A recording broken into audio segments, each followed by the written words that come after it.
এই জায়গা থেকে আমার বাড়ি যেতে হয়।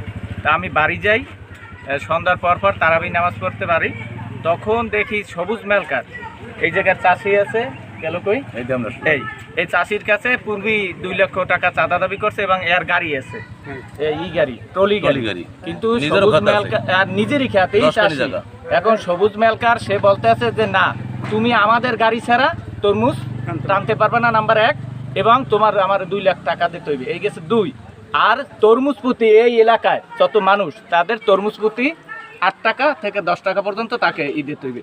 এই যে একটা অফিস দেখে, এটা এই অফিসটার ভিতর সে আসে বসে, এই উপর থেকে সন্ত্রাসী লোকজন এনে বসে, এই জায়গায় বসে সে টর্চার করে এবং এলাকার মানুষের মানে এই বাজার সহ সব এলাকার মানুষের জিম্মি করে তাকে চাঁদা দিতে হইবে। তার ইচ্ছের বিরুদ্ধে গেলে নীরবে সে রাত্রে গিয়ে মারধর করে, অনেকের মারধর করে, এভাবেও আমরা শুনছি। তা যেহেতু আমি বাড়ি যাই, দেখি বাসুকে এরম অ্যাটাক করছে যে ও টাকা এই জায়গায় থেকে ডাক দিয়েছে, বাসু শোনে নাই, বাসু ওই জায়গায় যায়, তখন বাসুরে সে ধরছে। আমি যখন পর্যন্ত যাই যে আমি ওইটা ফিরে দিয়েছি, তুই আর মারকা, এই হাতে একটা রড ছিল, রড দিয়ে সে বাড়ি মারছে, আমার এই জায়গা থেকে ভেঙে গেছে।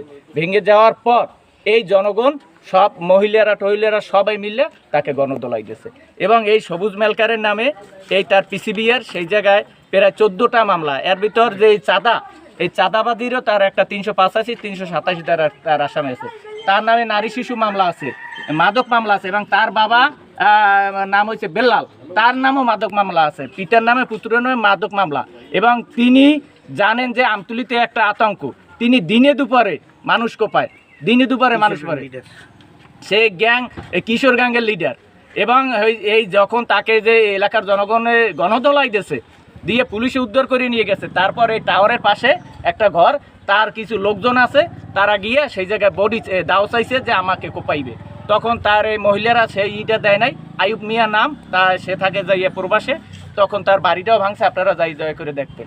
এবং এই বাসুকে কালকে রাত্র থেকে মানে বিভিন্ন ওপারের যে বিভিন্ন মানে তার সাথে লোকজন তাকে হুমকি দিতে আছে, এবং তারা সে একা না, ওপর থেকে আসিয়া মানে নীরবে মানুষের জিম্মি করিয়া, সেটা শুধু ইর বেলায় না, তরমুজ না, ধান হোক, যে কোনো ব্যাপার হোক, ই হোক, আর তার এই হয়েছে টর্চার সেল। সে পাকিস্তানি আমলের মতো টর্চার সেল করছে, এই জায়গায় আটকাইয়ে সে জিম্মি করিয়া মানুষ মারে। আমি এই এলাকার সন্তান, এই চাষিদের পক্ষ থেকে আপনাদের কাছে বলতে চাই, আপনারা দয়া করে চাষিদের বাঁচান। এইবার যে বৃষ্টিতে চাষিরা সব মরিয়ে গেছে, 8 টাকা 10 টাকা সুদে তারা টাকা আনিয়া তারপর এইটা চাষ করছে, সেই তাদের যে টাকাটা করছে, ইনভেস্ট করছে, সেই টাকাটাই উঠবে না, লাভ তো পরের কথা, সেই টাকাটাই উঠবে না। সেই জায়গায় এই সন্ত্রাস ওপার থেকে, তার বাড়ি কিন্তু এই ইউনিয়নে না, আমতলী ইউনিয়নে, তাকে সে এপার আইসা এই সন্ত্রাসী করে। এবং এই আমি প্রতিবাদ করতে গেছি, আমার উপর হামলা হয়েছে, আমি সহ আরো 2 জনকে হামলা করছে। এখন এইটার আমি সুষ্ঠু বিচার চাই। আর 2 জন আছে, তার একজনের নাম আরিফ, আর একজনের নাম শাহিন, তাদেরও ইতে হাসপাতালে করা আছে, এই কি বলে এন্ট্রি করা আছে, তারা চিকিৎসাধীন আছে। এখন আমি চাই, এবং আমার একটা দুঃখ লাগছে এই ব্যাপারে, আর কালকে দেখি হলুদ সাংবাদিকতা একটা সন্ত্রাস, যেটা একটা তথ্যগত সবাই জানে সন্ত্রাস, তার একটা ভিডিও ক্লিপ নিয়ে সেই জায়গায় আমি আরিফ আমাকে নিয়ে এসে হাসপাতাল নিয়ে উদ্ধতপূর্ণ আচরণ করছে, বাজে আচরণ করছে, সেইটা হলুদ সাংবাদিক এখানে পিওতে না আসিয়া, চাষিদের সাথে কথা না বললে, আমার বক্তব্য না নিয়া, সে জায়গায় সে একটা সাংবাদিক, সে একটা ফেসবুকে একটা পোস্ট করছে, সেই জায়গায় লেখছে যে জেরে ধরিয়া, আধিপত্য জের ধরিয়া। আমি একজন অ্যাডভোকেট, তার নামে 14টা মামলা, সেই 14টা মামলায় তার বিপক্ষে উকিল আমি, তার সাথে আবার আধিপত্য বিষয় মানে কি আমি বুঝি না। সেই জায়গায় এইভাবে হলুদ সাংবাদিকতা করিয়া এইভাবে মানুষের বিভ্রান্তি করে এবং আমাকে নিয়ে বাজে মন্তব্য করছে, সেই ভিডিওটা সে পোস্ট করছে, সারা বিশ্বে দেখে ফেলাইছে। সে পিওতে আসবে, চাষিদের সাথে কথা বলবে, আমার সাথে কথা বলবে, কি হয়েছে বক্তব্য না নিয়ে সে এই সবুজ মেলকারের উদ্ধৃতিতে আধিপত্য বিস্তার। তার সাথে আমার কিসের আধিপত্য বিস্তার? সে একটা সন্ত্রাস, আমি একজন আইনজীবী, তার সাথে কিসের আমার আধিপত্য বিস্তার? আমি তো তরমুজ চাষিও না, মানে কেন এই ধরনের সাংবাদিকতা করে?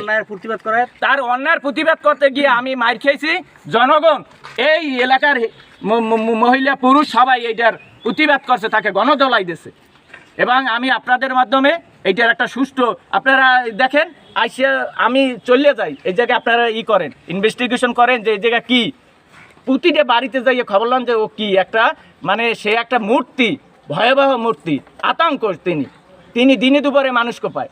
এখন এইটাই আমার বক্তব্য, আপনারা যাচাই বাছাই করে দেখেন, যদি আমার কথা মিথ্যা হয় আর যে বিচার হয় আমি বিচার মানি। ঠিক আছে।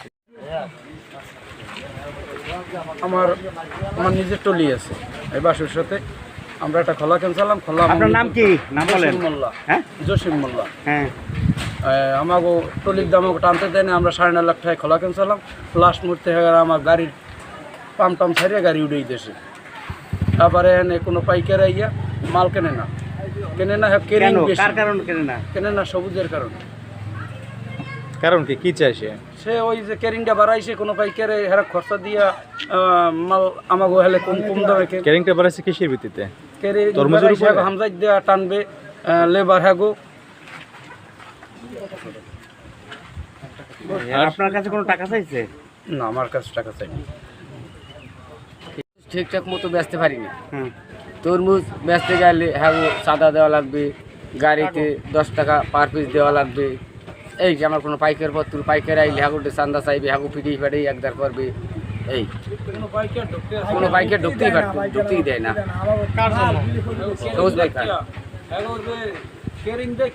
কালকে রাত্রে আমি নামাজ পড়ে ভাত খাইতে বইছি পর আমার একটা বই নাইছে, ওই ডাক্তারের দ্বারে সেলেন লইতে আইসে পর হের ওই মার দেখে হে দৌড়ে বাগ দিয়ে আইসে। আইসবার আই বলান দিয়েছে আমাকে সামনে আয় দুয়ারে, এবার সামনে আইসে। আইসবার আমি ওরে ঘরে উঠেছি, ঘরে উঠে আমি দুয়ার দিছি। এর মধ্যে 4-5 জন বেটার আইসে পোলাফান।